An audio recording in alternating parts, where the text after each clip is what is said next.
It's Thursday, September the 11th. I'm Adam Walsh, and this is The Signal. Today on the show, we're talking about food and this province. I will be speaking with folks who spark ideas, ignite action, and shape the future of food. All part of Food Forward, a conference taking place in St. John's. Today, you'll get a taste of what's in store and why thinking about the future of food is vital.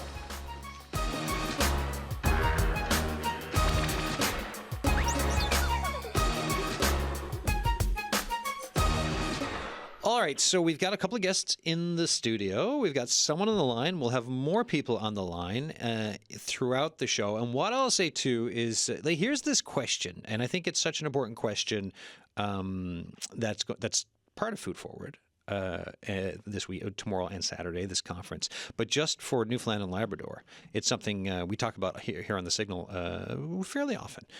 When you imagine the future of food in Newfoundland and Labrador, what outcomes? What matters most to you? What are you thinking about? So if you have thoughts for us, text us 709-327-8206, the signal at cbc.ca. And when I say that, we're talking food self-sufficiency, climate resilience, right? Farming, fisheries, forestry, young folks, pathways to farming, agri-food, equitable systems, right? Indigenous, newcomer, and small-scale farmers, agri-tech and innovation, right? AI when it comes to all this. So I'm going to quickly, I've got two folks here from NL Eats. Adib Rahman is here, and Mehnaz Tabassum. How you both doing? Good. We're doing great, Adam. Excellent. Thank you for coming in. So before I get to you folks, I've got Dan Rubin on the line too, who's also going to be speaking this weekend. So I want to say hi to Dan because Dan's on earlier than expected. How you doing? I'm doing fine, Adam. Always happy to pitch in. Hello to Adib and hello to Mehnaz. Hi. Hey, Dan.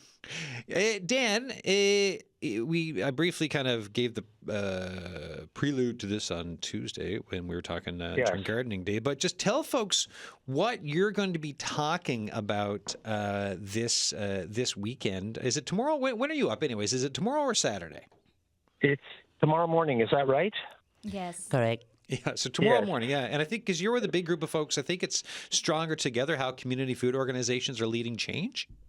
Yeah. Well, Alison Snow, the current chairperson of Food Producers Forum, and I are part of a panel for something that the conference is calling a fireside chat. Ooh. And we'll be providing the perspective that we bring to it after 6 years of work at the grassroots level here in this province. What I will be talking about is some of the solutions we have found to the food crisis, because this province and the world really is now in crisis mode. And we know that because of the loss of farmland here is more than 50%, the loss of farm capacity, the fact that a lot of people don't even think you can grow food here, but you can, and then the fact that the attendance at the food banks has doubled. So it's very exciting to be part of this conference. That's going to be taking a deep dive into issues like youth empowerment and innovation and technology, new approaches. I particularly admire the way NL Eats has engaged with young people. But the perspective that Alison and I will bring comes from the work we've been doing at the community level, where we've been finding amazing solutions based on community collaboration. So then, and we've talked about this before, but what's something in the last, like, the more recent stuff that you've noticed that we gain through community collaboration and working together? Because when we think of all the folks that, and we'll hear through the show from folks who are part of this, but from what you've learned for the benefit of coming together, what are some of the recent learnings, I should say? A number of things that have stood out for us recently, and the work that has been done, is the fact that the Provincial Food Network, the network of 15 sites across the province that I've been coordinating and connecting for the last 2 years, has now voted to become a provincial community service cooperative, and the registration papers for that have been submitted. So that will become a network right across the province to support and develop food production and food distribution that's more fair and inclusive right across the province. A second example I would give is the fact that right at the last minute in the project, and we had almost run out of funds, we were able to access an additional $39,000 from Farm Credit Canada, and that allowed Tom Angiers, a farmer in Labrador, who has been importing good quality food, to purchase a very large refrigerated transport truck, which is now up there in Goose Bay and running deliveries down the coast of Labrador. And the third example that I would give, and this came right out of the funding we were able to provide to local communities through the more than $400,000 that we raised for the Provincial Food Network, is that we were able to help Laurie Haycock and Boyd Maynard, at the Grossmorn Farm and Market in Norris Point, buy a walk-behind tractor. This is like a glorified rototiller. And when we stopped there on the way back from our greenhouse build in Labrador, and I asked Laurie what difference that would make, she said to me, it used to take us 3.5 days on our knees to prepare the soil in the greenhouse, and now it takes 15 minutes. Yeah. I said, what will that do for you? She said, it'll probably double our food production. So we're seeing a tremendous upsurge in food production at the community level, and that's part of the perspective that Allison and I will bring to the conference. Excellent. Thank you for that. I love because today's show is a tee-up of the conference. I'm moderating a panel on Saturday as well. So I appreciate you coming on at the start to talk about, just to remind folks of a lot of the great work that's come from the Food Producers Forum, why it matters, what it all means. So thanks so much, Dan. My pleasure. All right, see ya. Dan Rubin, folks, founding chair, Food Producers Forum, also on the gardening guest roster here on the Signal. So, like I said, as we're listening, if you've got thoughts on what Dan said or anything else we're talking about today when it comes to food production and thoughts around it for Newfoundland and Labrador, that can be challenges or solutions. You can text us 709-327-8206. Emails thesignal@cbc.ca. All right, Adib, Mehnaz, welcome back. Nice to see you both. Thank you. Nice to be back, Adam. This feels very nostalgic because I think we came to your show very early on when we started. Yeah, and I interviewed you. So we're talking. Bring us back to the beginning of NL Eats. So we're talking like the pandemic, and I did some reporting with around what you were doing. I went out to meet you a couple of times too. So just remind us of the start of NL Eats, and then we can talk about where we are now. Of course. So NL Eats, it started as a food review group. We just wanted to highlight the amazing local cuisines, the mom and pop shop. But we were able to create a community in a very short time. Like our Facebook group became like 6,000 members in a very short time.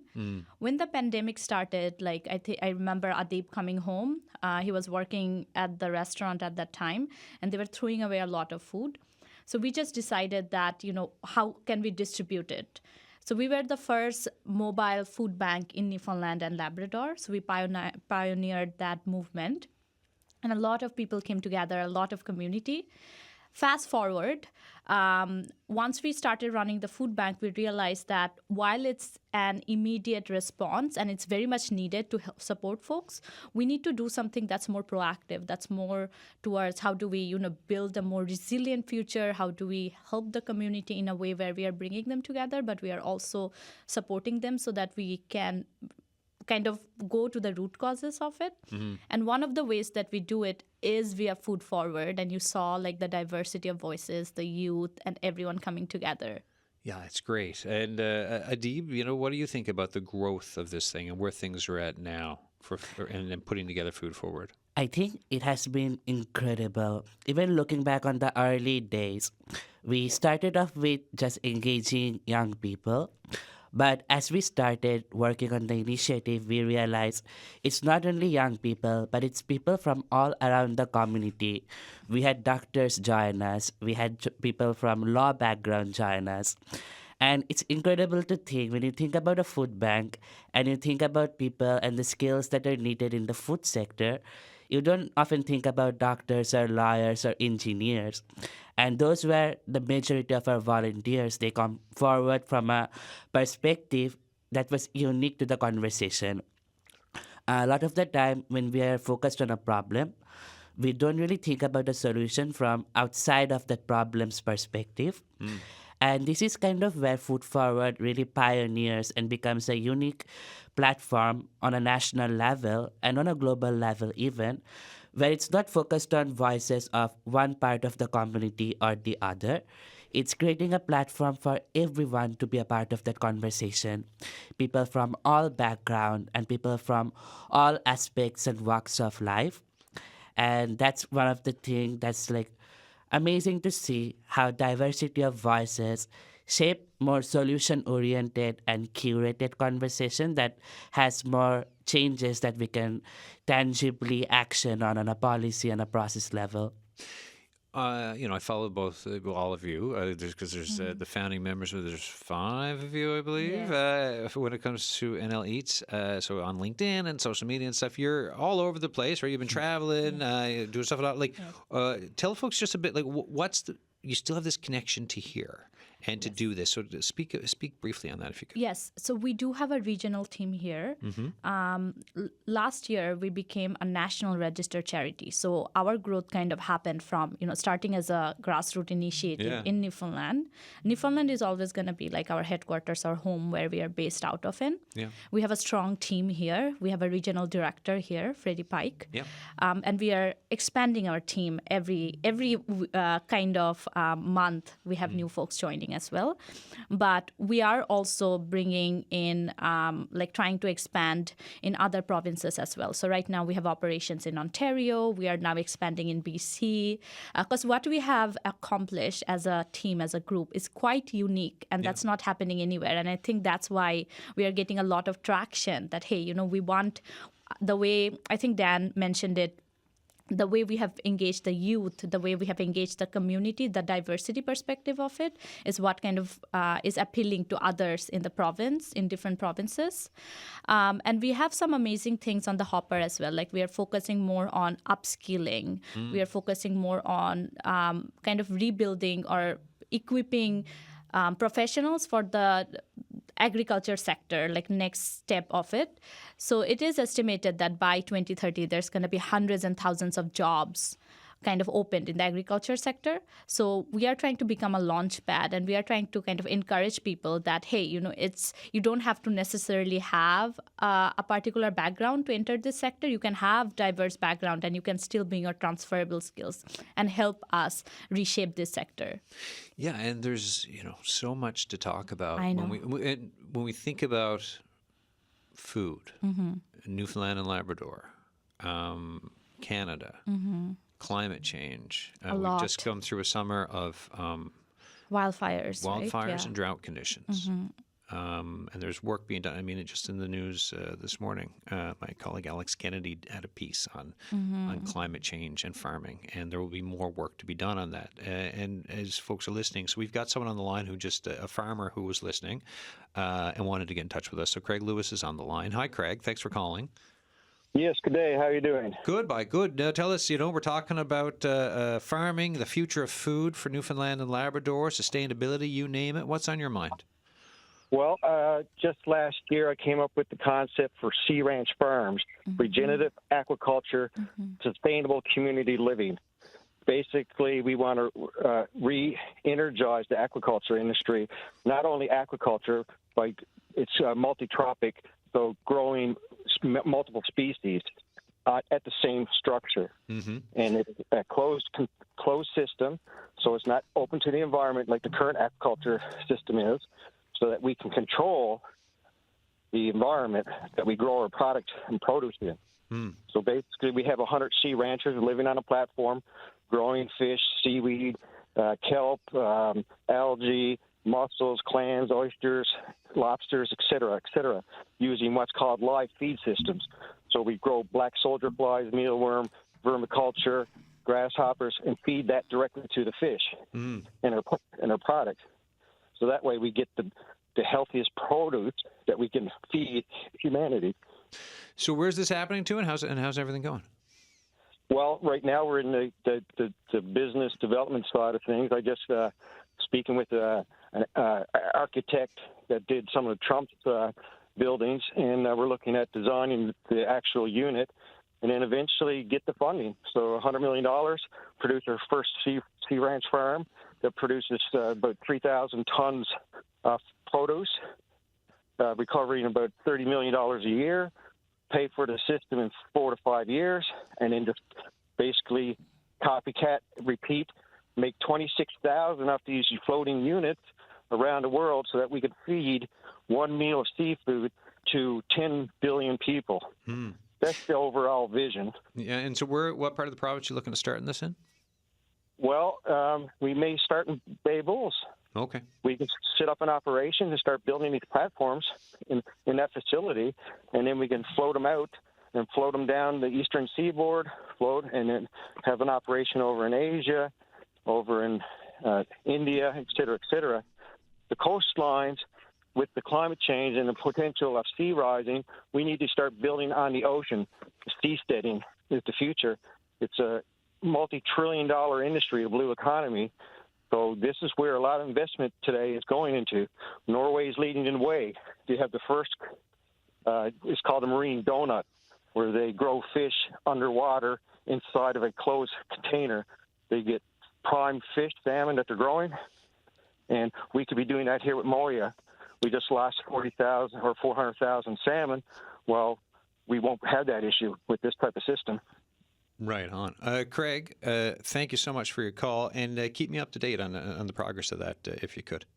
Will do. Have a great day. Thank you. Thank you, sir. Cheers, Craig Lewis. So, lots of ideas, right? We're thinking that when we think about the future of food, how we're doing stuff, whether it's ocean land, you name it. One of the guest speakers for this weekend, I keep saying this weekend, and when I say this weekend, I mean Friday and Saturday. So, folks, through the show, if I say this weekend, I mean Friday and Saturday, just for this show only. And I'll try to say tomorrow and Saturday. Jasmine Jesso is on the line. People of the Don Indigenous Friendship Center and All Naturals. Hello, Jasmine. How you doing? Good. How are you doing? Good. Tell us a bit. So you're talking about food sovereignty through an Indigenous lens. At the forum. First, if you could just tell folks a bit about yourself. I know a lot of folks know about you, but just for those who don't, just give us a little introduction. Yeah, so I teach people about plant identification, their benefits, wild edibles, mushrooms, farming, just to try and get people back connected to the land and be more self-sufficient and less reliant on our food systems. Where are we reaching you to today, by the way?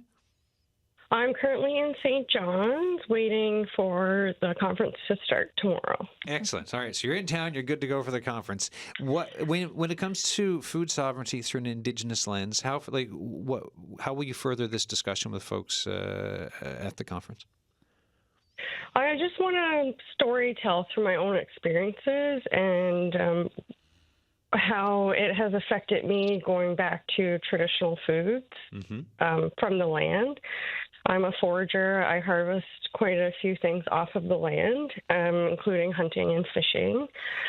So just the mental clarity and the mental wellness that it's helped me gain by going through this journey is something that I want to share to be able to help other people gain that knowledge and experience it themselves. And I also think part of it, when we talk about Indigenous food sovereignty, obviously a lot of people will think about colonization, the impacts of it, and then the reclaiming of food sovereignty. How much undoing needs to be done still for decolonization for Indigenous food sovereignty in this province? Very much, especially when it comes to hunting and fishing rights.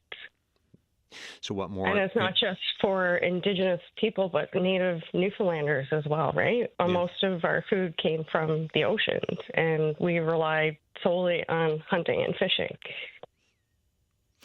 Exactly. I mean, yeah, you're right. Across when you talk cultures, right? Indigenous cultures here in the province, as well as settler cultures, the land and the sea, hunting, fishing. It speaks to so many folks. When you connect with others at these types of things, what do you see as like the bigger benefit down the road when we talk about the food, future of food for Newfoundland and Labrador and all the folks living on the land? For me, it's a networking, especially this conference, we're going to be hearing from farmers, innovators, policymakers, and we need all of those voices to come together and to be heard, because there's a big gap between the corporate world and the grassroots world. So I really think that needs to be bridged so that we can all work together to make a more adequate, sustainable, healthy food system for the future generations. Right. Any other thoughts before I let you go, Jasmine? Yeah, I just want to say that it's really important for our youth to get involved. I mean, they're here now. It's not just in the future. And they bring a lot of fresh ideas, energies, and perspectives that can help how we reshape the way that we think about food. And what I would really like to see happen from the Food Forward conference this year is to have some policy changes made within the government so that we can have a more adequate, healthy food supply for everybody. You want to give us one policy example of change that you would like to see, something specific? Well, I would really like to see hunting and fishing be Indigenous-led through our own guardians, and that would help sustain our food supply for not just the Indigenous population, but all of Newfoundland. Excellent. Jasmine, Jesso, thank you so much for coming on the program. Thank you so much for having me. I really, really appreciate being on today. Cheers. Jasmine, Jesso there, people of the Don Indigenous Friendship Center and El Naturals. We'll be talking about food sovereignty through an Indigenous lens. So, Adib, Mehnaz, like we had Craig calling, and then Jasmine, who's going to be speaking. Does anything speak to you from what they were talking about? Yes, definitely. I could really resonate with what Jasmine said, that she wants to see some policy level change, and that's also what we are aiming to do with Food Forward. So throughout the event, we have a team that will be kind of taking all of the key information, and we plan to do a report after that will be shared at the policy level, so provincially, at city level, at the federal level, and we are hoping that this really kind of put some shed to all of the discussions that are happening and folks that couldn't attend it in person. So this would be kind of our way to do that. Yeah, when you're working for CBC, you get press releases. I was looking at my inbox just before the show. Media advisory, Minister Korab to speak at the Food Forward 2025 conference. So Jamie Korab, the Minister of Seniors, Minister responsible for Newfoundland and Labrador Housing Corporation, will deliver remarks at the NL Eats Community Outreach Inc. Food Forward 2025 conference on Friday. So tomorrow. And we also have Senator Black, Robert Black. He couldn't make us in person, so he would be. He has sent a video remarks that will be played as well. Because I think him and his team, they have been working a lot on the agriculture side, on the future of food as well. And then the entire conference is supported by the Minister of Agriculture as well. So then for progress, right, like you're going to compile stuff for policy suggestions. How, it can be hard to change policy. Very hard, but which I know you know. But so how do you folks measure progress when it comes to these conferences?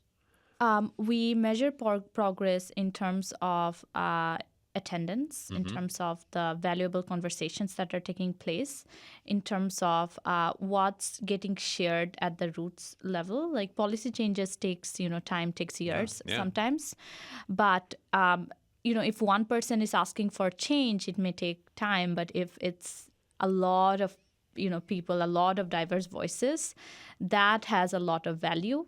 Another thing that we also want to accomplish from this conference, which we have over the years, is innovation and bringing diverse voices together. So that's also another metrics that we measure. Like, for example, getting diverse youth and diverse people from different backgrounds come up with innovative solutions. So a part of our conference is the Innovation Challenge that is led by Freddie's team. And through the Innovation Challenge, we are getting a lot of unique ideas. So, at one point we have all of these experts like, Jasmine, Dan, and other speakers. But then we also have folks who are not necessarily experts, but they are innovators. They're bringing, new and fresh ideas. So that's kind of the harmony of the conference. Like we are bringing, all of this together. Yeah, and like I know about Dan Rubin's work a fair bit because he's been on the show so often over the years, and for them to start to map like who's growing what, where's the food coming from, right? Where's the food was the question, and then to map that to get the weight of it, to find out the range of what everyone is harvesting and collecting this problem. So that's one level, right? That's one little thing, well, not little, big thing actually, and then with all these other people you mentioned. So then, right, so you got those folks. And then you get someone like Kendra MacDonald, CEO of Canada's Ocean Supercluster, who's on the line right now. Hi, Kendra. How you doing? Oh, hello? Hello. Hey, how you doing? We got you now. Okay, perfect. Excellent. Tell people about, if you're the CEO of Canada's Ocean Supercluster, give a quick explainer on that for folks who don't know about it. Sure. So Canada's Ocean Supercluster, we're one of 5 global innovation clusters. So we're part of Canada's innovation strategy. We are specifically focused on growing the ocean economy for Canada. So we've been around about 7 years. We invest heavily in technology projects, commercialization projects that have application in ocean. We've got about 150 projects, $500 million project portfolio of projects, and really trying to build an ocean economy that's much more digital, lots more technology, sustainable, and also inclusive. $500 million portfolio. Yep. Yeah, so that's a lot. Blow my mind then on the future of where things are going. What are some of the things that is either here that I don't know about or folks may not know about, or that's coming down the pipe under technology innovation to improve fisheries and aquaculture and stuff? Yeah, so on the aquaculture side, we've got a big project. For example, we worked with Grieg Seafood. They've brought subsea imaging as well as InnovaSea, looking at how do we feed at an individual fish level. So how do we actually monitor health? How do we do that remotely and then feed fish remotely to make sure that each of the fish is healthier? We also have another project that's actually looking at fish food. So in aquaculture, one of the big challenges is fish eat fish. And so there's lots of work being done to try to create alternative sources of fish food in aquaculture. And so one of our projects is trying to take methanol as an input. So taking something out of, the energy sector from a circular economy perspective and use it as an input in aquaculture. On the fishery side, lots of focus on productivity. So how do you use light to be able to reduce bycatch? So bycatch is when you catch the things you don't want in the net. So how do you get them out of the net using AI also to identify when something comes in the net and send it back out of the net instead of catching it? So lots of examples of increasing productivity and technology in fisheries as well. And Kendra, when it comes to bycatch, Yep. how much? Give people an idea of just how much can come into a net. Like when we say bycatch, and you're like, okay, the wrong fish are in the net. When we're supposed to catch one fish, but we get a bunch of another fish or a couple of them, and they tend to just be discarded. When progress is made, so with technology to limit that, what's the potential for what we're saving and not just discarding then? Yeah, so I don't have the exact percentages on how much is bycatch, but it's quite significant. And so we've seen there's a light technology. For example, this one's out of the UK, but it's able to use light, and certain species are attracted to the light and certain ones are not. And so they've seen significant reductions so that they're now only getting 3-5% of bycatch in the net instead of, I think, would have been 20 or 30. Yeah, right. So that which is big and a big deal. Huge. For coming into a thing like this type of a conference, you're talking about technology innovation. What else are you going to be telling people or looking to kind of talk to people about? Yeah, I think that the big message for me is really, so one, what excites me about this conference is that you're bringing all parts of the value chain. So where we focus a lot on collaboration. We bring multiple ocean sectors together, and we see the magic of innovation really happens in those cross-sectoral or cross-silo conversations. I think it's really exciting the way that the conference is designed. For me, it's also really talking about the ocean, and the ocean as a key source of low or highly sustainable animal protein. And if I can get a few people in the audience more excited about ocean as a source of seafood, then I think I've done my job. And especially what's exciting too is the next generation. So we have huge opportunity for growth in the ocean economy. We have huge opportunity for growth in terms of aquaculture. It's one of the fastest growing sources of food on the planet. We need lots of food with the 10 billion people that we're going to need to feed. And so how do we get young people excited about not only being part of the industry, which is not always maybe the sexiest, but also bringing all of their fresh ideas and all their technology solutions and new ways of thinking to be able to manage some of the real challenges around waste and environment and et cetera of the industry. So I'm really excited. Excellent. Well, Kendra MacDonald, thank you so much for coming on the program. Thank you. All right, Kendra MacDonald there, CEO of Canada's Ocean Supercluster. So folks looking into sustainable growth of the ocean economy. You are listening to The Signal. I'm Adam Walsh. Today on the show, we're talking about the future of food in this province for Newfoundland and Labrador. So there's a conference taking place in the next couple of days, tomorrow and Saturday, called Food Forward. And it's looking at so many different levels of food futures. And joining me here in the studio, my guests for the full show are from NL Eats Community Outreach. So we've got Mehnaz Tabassum, Executive Director, Operations and Partnerships, and Adib Rahman, Director of Marketing. So, yeah, it's quite the range, right? So, like I said, to go from like Jasmine Jesso, looking through an Indigenous lens, right, on food. Dan Rubin talking about finding out what's grown and harvested where and collected. Kendra MacDonald, Ocean Supercluster, looking at technology and that ocean economy. So we're starting to build out a big picture here of all these different facets of looking at where our food comes from, how it's collected, what it might look like in the future. So what else can we expect from this conference? This is just kind of scratching the surface. Yeah, because you have so many names, right? Yeah. There's so many on the list. There's just so many more people involved with so many different perspectives. Just from what we have just heard about aquaculture or the ocean, a lot of young people don't even know about all of these exciting things are happening. Even adults don't know, like, when it comes to food future, it's not just about what we grow inland, but what we are growing in the water. There are technologies that are actually leveraging air to grow food as well. There's AI intervention, and there is so many amazing things happening. And that's what we really want to showcase through Food Forward, that,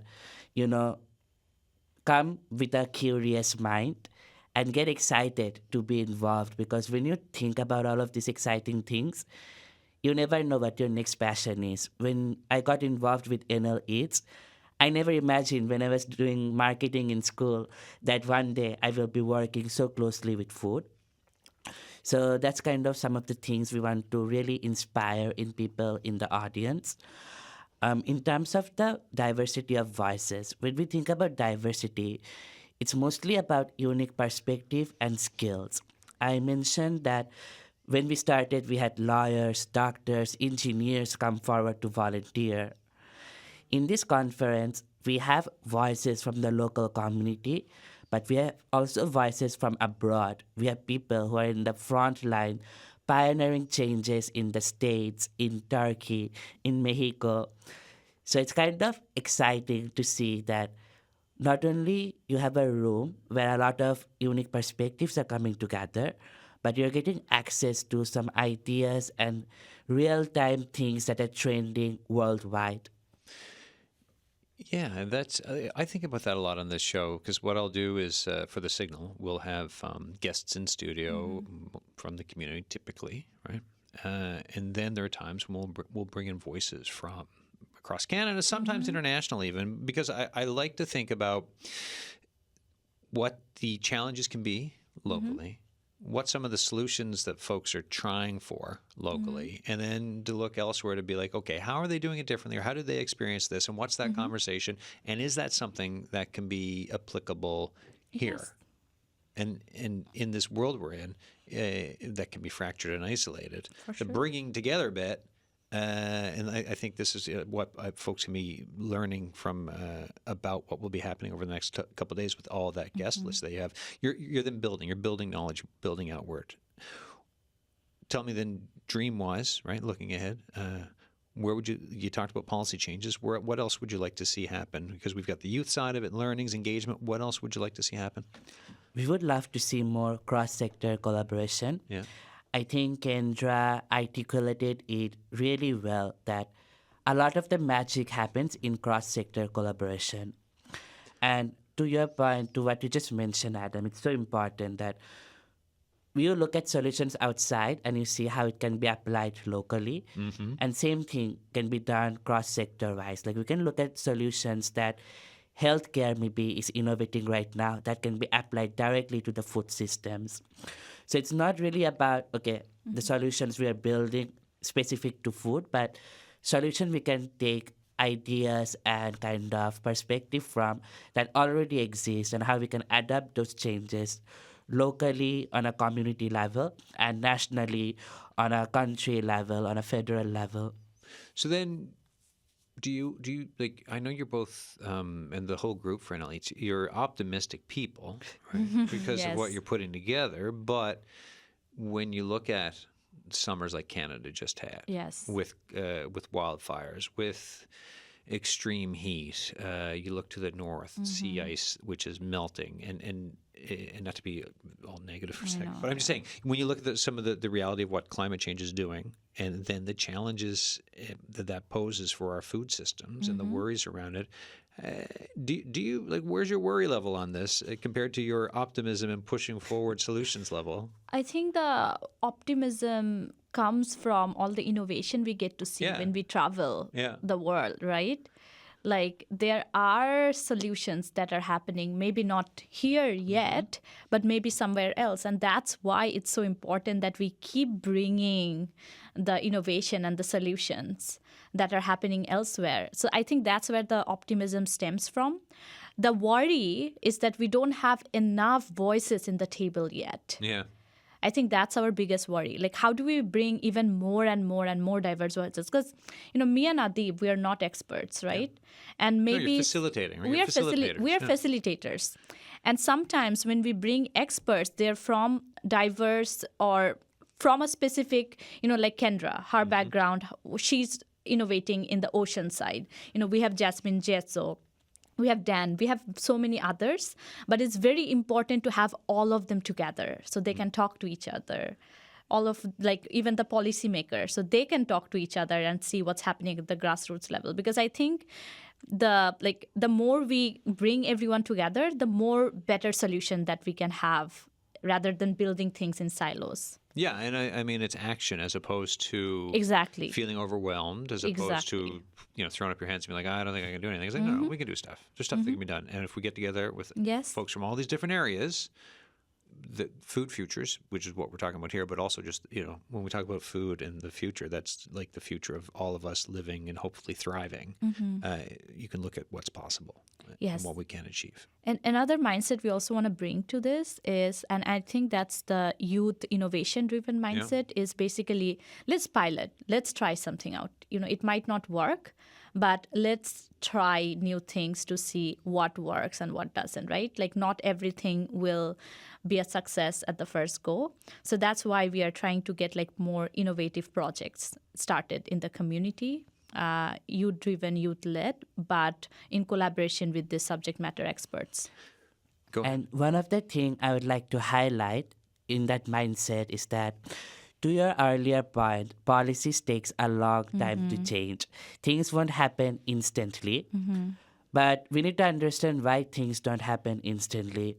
When we want change and we are advocating for change, what gets lost in translation is we forget how to define how the change looks like. On a policy level, what needs to start today that will create that domino effect that will create that big change. So for us, hearing all of these different ideas and perspectives and seeing so many great things with our own eyes across the globe, the change starts with defining, okay, if it starts tomorrow, what's the first thing we need to do? What's the next thing?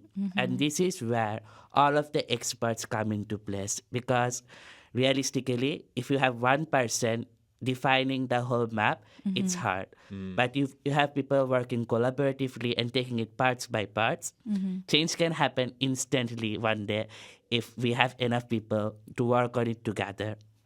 Another one of the great speakers that's going to be involved for the conference is Mystery Furtado, founder Diabeat Canada. Mystery's on the line now. How you doing?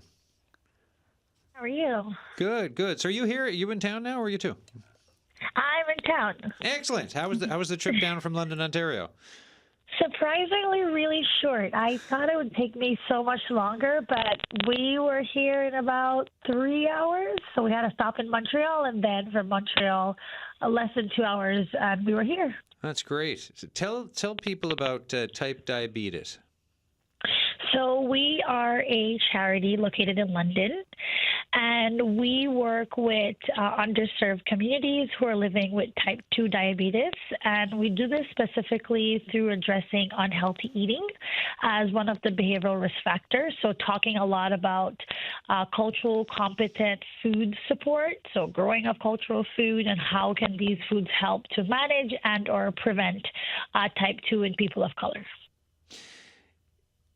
I had a conversation about the importance of cultural foods the other day, and it just talked about the health factor around folks, like culturally appropriate foods. And then when you're in this world that we live in, where things can twist into like the example that was given to me was young kids in India eating more Western fast food than the amazing cultural food that has been there for generations and generations and generations. Talk to me a bit about it more through your lens, Mystery, and what you've found through, especially like in BIPOC communities and the Black community.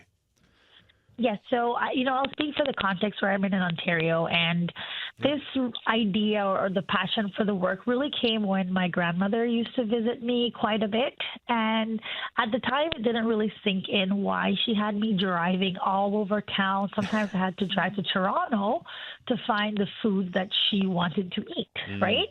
And I'm just thinking, oh, she's just, being very difficult, doesn't understand change. But in my professional role as a clinical educator, I realized that there wasn't conversation or a lot of spaces or even the understanding of how food plays a big role in diabetes management. Like we talk about culture in immigration, we talk about work culture, but we don't always have the opportunity to talk about culture and health, right? Like that emotional piece comes down to the food that you grew up eating, right? The emotions you share around food, the memories around food. So food is such a integral part of who we are. So then what when we talk about diabetes management and cultural food, what has to change from the way things have developed? Well, I don't think it's really a change. I think a renewed thinking of how we see food and the relationship with food, right? Yeah. And if you think of when you go to your family doctor, right, and you're a person of color, chances are the paper that you're given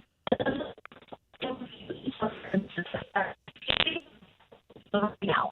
You're going to think of an apple, probably think of asparagus or carrot. Mystery, the phone line has gone a little squirrely on us. Let's John Pike, who's behind the glass, we're going to try to reconnect with you just in 2 minutes. Okay. Yeah, just give us 1 second. Mystery Furtado there. Yeah, there's a bit of some gremlins in the system with the phone line. Thoughts here in the studio, though, like of culturally appropriate food and how it relates to the big umbrella for tomorrow and Saturday. What do you both think?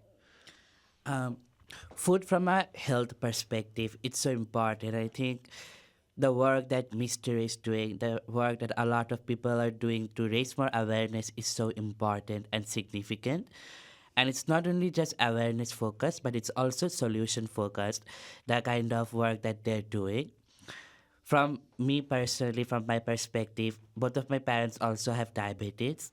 I am prone to it by gene, and I love eating food. And I'm not very aware of how the food I'm enjoying right now will affect me in the long term, especially post diabetic. So the work that they are doing really helps me be more aware, be more health conscious, and make more informed decision. Yeah, Mehnaz, any thoughts? No, I can resonate with what Adib said. Like, even for me, before I came across Mystery and the work that she was doing, I wasn't really even aware or known, like, on, what's entailed in this area. But ever since, it's like I am starting to think about this more. And that's exactly what we want to come out of this conference. People to be more aware of the work that's going on, but also start to integrate it in their own life too, right? Like with their own lifestyle too. Yeah, we've got Mystery back on the line. Hi, Mystery. How you doing? I'm back. Hey, you sound great. Yeah, sorry, I don't know what happened with the phone line there, but there's been an ongoing discussion in this province of there's a health accord that's ongoing, and there's been this big bit in the last few years of talking about the social determinants of health. Yes. And cultural food fits right in with that. Can you talk just a bit more about that if you could? Yes, so I like that you brought up the social determinants of health because that's basically the work that we do a whole lot of, and it's addressing the other aspect that clinically we're not really conditioned to think about, right? So before the line cut off, I was talking about when we think of a healthy meal, right? Yeah. What comes to mind like right off the top of your like right now? Oh, like a healthy meal? Oh gosh, like it's Apple? apple Yep, or some kind. an For me, it's apple, a healthy meal. Some kind of right? protein with some kind of starch, like meat, bread, and then some kind of vegetable, like a mix of those three things. And then the top vegetables will probably be like an asparagus or a kale, right? I was literally thinking about asparagus. Exactly. So that we think apple, we think asparagus, we think kale. But now, if you didn't grow up eating those foods Yeah. and you were told after X amount of years, like you need to eat this, how compliant might you be? You probably won't. A lot of folks right? won't do it. Yeah, 100%. They won't do it. Exactly. So that leads into why sometimes the rates are a little bit higher, is around the fact that these are not foods that people grew up eating normally. So what we've done is been able to start to grow some of these more culturally appropriate foods Yeah. and make them readily accessible, because in London, there is a lot of food deserts. Yeah. So people have to travel 2-3 buses before they can get access to like a healthy vegetable or healthy food. Yeah, and you see it in Newfoundland and Labrador as well, like the changing population in recent years, and also we've already had a bit of part of an Indigenous conversation for food sovereignty earlier. So there's the country food conversation for different Indigenous communities, and like for example, my wife is from South Korea. In the last decade here in St. John's, we've seen changes of what you can get. Like when I was growing up, you weren't finding Napa cabbage anywhere. And now a bunch of the grocery stores have it. And they also have daikon radish and all these other things, which are for certain cultures really important. And as well for South Asian cooking, there's so many more ingredients here than there used to be, which goes right into what you're talking about, Mystery, around like if you're a newcomer or for second generation folks trying to figure out a diet around what is culturally appropriate and speaks to folks that is healthy and nutritious, as opposed to other routes where you end up in risk factors. Yes. Excellent. What else will you be talking about then this weekend as you connect with people? I'm also going to be sharing a little bit of some of the growing tips that we've found, because again, I think there's a lot of I'm not going to say but just a lack of knowledge around what can actually be grown here. So we're lucky that there's 4 seasons, right? And it doesn't mean that we can't grow some of the vegetables that are probably seen or branded as can only grow in hot countries, right? Yeah. So we're going to be talking about a little bit nutritional benefits, but also what we've found with greenhouse planting versus in-ground planting. and we've had the pleasure of being able to have a lot of experience with both. So we have a greenhouse, we also plant in ground, and just sharing what can actually be grown, how can you maximize space, and just kind of inviting the conversation around other food systems, black, like you were talking about, indigenous food systems. We're going to share a little bit more about black food sovereignty and the systems that we've been fortunate to working, and also partnering with Toronto, who are kind of pioneers in black food sovereignty, and the learning that we've gathered from myself being a presenter around black food sovereignty in Toronto, and things that can easily be done with a little bit of space, right? Like maximizing space, but also having high yield and very nutritious vegetables available. Before I let you go, back when you used to go with your grandmother down to Toronto to go shopping and stuff, what were you buying? So for my grandmother, she was looking for, at the time, like okras, kalalo, which is what we grow. So okras, kalalo. And she was also looking for pigtail. Yeah. So we put it a lot in beans because it's curated in salt. And so we would drive all the way to Toronto looking for pigtail. And at the time, cassava. But now in London, you can get cassavas, you can get yams. But at the time that we were there, like, we'd have to go really far to get like good quality cassavas. And so that was like the top things. We can't grow cassavas really easily in Canada, but all the other greens that she had me looking for, we grow them now. Yeah, like, I didn't eat okra growing up, but now you can get it here in and around St. John's. And so my wife, like, we grill it, but it was not a thing that was here, and I didn't come into it until I lived overseas. And I was like, oh, I really like this, and then I moved back home. I was like, oh, we have okra now, great. But it just takes it can take so much time. Yes. It can. And if you're not used to it, right, and you don't know ways. So we've done canning, because again, when you think of food preservation, you probably won't think of my grandmother. You might think of maybe another culture's grandmother. So showing that food preservation, canning, all these techniques are not just for one group of people. Like, every culture has their own unique practices, and we can all learn from what our ancestors did and kind of rewrite the knowledge. So a little bit of our work also involves talking about foods that are also brought in during slavery, and how it kind of different from our actual ancestral food when we talk about health, right? Because the whole idea was to keep people full longer, not really properly nourished. So it can also be a difficult conversation, especially like, my grandma, the pigtail, for instance, very high in salt. Not saying it's bad, but that was something she refused to cut down on while she was alive. Right. Well, Mystery, as we are almost out of time today, thank you for having a chat with us on the show, and good luck now with the conference. Well, thank you for having me. All right, cheers, and enjoy your time here. All right, thank you. Bye. Mystery Furtado there, and Mystery will be at the conference, which is tomorrow and a Saturday, Food Forward in St. John. So any... Adib, Mehnaz, any final thoughts as we wind down today? Just like either about the next 2 days or a look ahead. So for the next 2 days at St. John's Convention Center from 8 a.m. until 4 p.m., Friday and Saturday, September 12th and 13th, we are hosting Food Forward, a national conference, the first of its kind in Canada, but also in North America, where we bring together a diversity of voices and perspective to think about the future of food systems and what that future looks like. We would love for more people to come in, although we are at capacity right now.